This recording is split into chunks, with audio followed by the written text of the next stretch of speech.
Have you ever looked at a company and wondered just how their everyday duties were taken care of? Have you ever held a job and used an app specifically created for that business?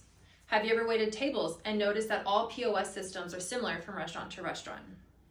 All companies need some sort of program to maintain their daily activities and keep all their information in one place. The 1972 program, SAP, which stands for System Analysis Program Development, is one of those apps that I use day in and day out of my line of work. At a large oil and gas company, there is so much business that can transpire in one day. Using SAP company-wide is a ticket for my day-to-day operations to run smoothly. This program connects so many different parts of a company together and allows so many different things to take place. SAP's website notes that it's a fully digital platform and has over 230 million users that cover all types of business functions spreading over 180 countries. For my line of work, I am a materials analyst based out of an inventory yard. This inventory yard includes all kind of equipment that is used for the oil and gas industry, mostly on the production side of things. I use SAP so much that I've had dreams and even nightmares about running this program. Well, at my inventory yard, we currently have $19 million worth of material ready for installation. Some of this material engineers have already called out and spoken for, while some of this material is backup and spares for when things fail or break on a location. Within SAP, I can quickly look up a material ID or material master to see the cost of it, how many I have in stock, when it was ordered, and things of that nature.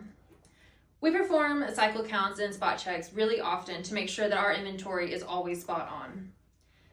I use a specific T-code, which is kind of like an app within SAP, to do these cycle counts.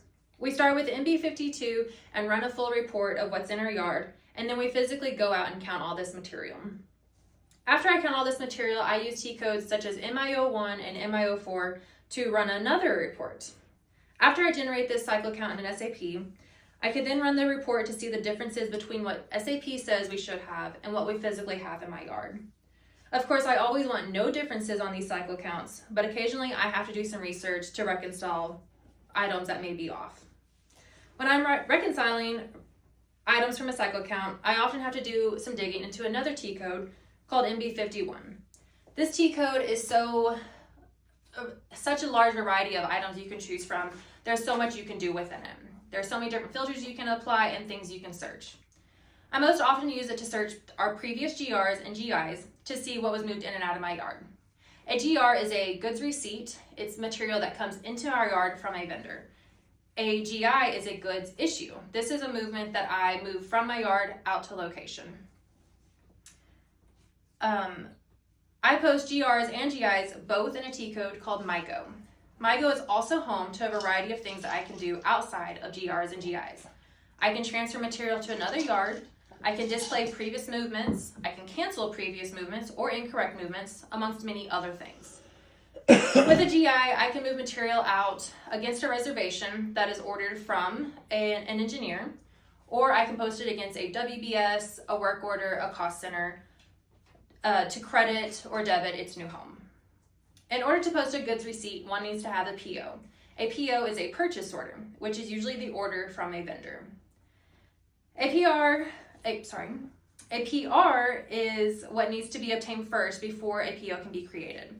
A PR is when a buyer from your company reaches out to the vendors to get quotes, see if they can make deals on ordering things in bulk, and then they send me a detailed email consisting of the vendor, the item we're needing, the specs, the quote, and then the time frame we are needing this material. I then create a PR for them within SAP, and once it is approved, it gets flipped to a PO. And this PO is issued to the vendor and is placed so we can receive our material in a timely manner. There are so many benefits that surround SAP that it can be completely customized to how you need to see things. This also keeps your data completely accurate and up to date. According to an article published by Fingent, some companies have noticed a significant boost in productivity by 20% and a significant increase in sales of up to 25%. Getting the hang of SAP may take some time, but it really is a program that will help any line of business succeed.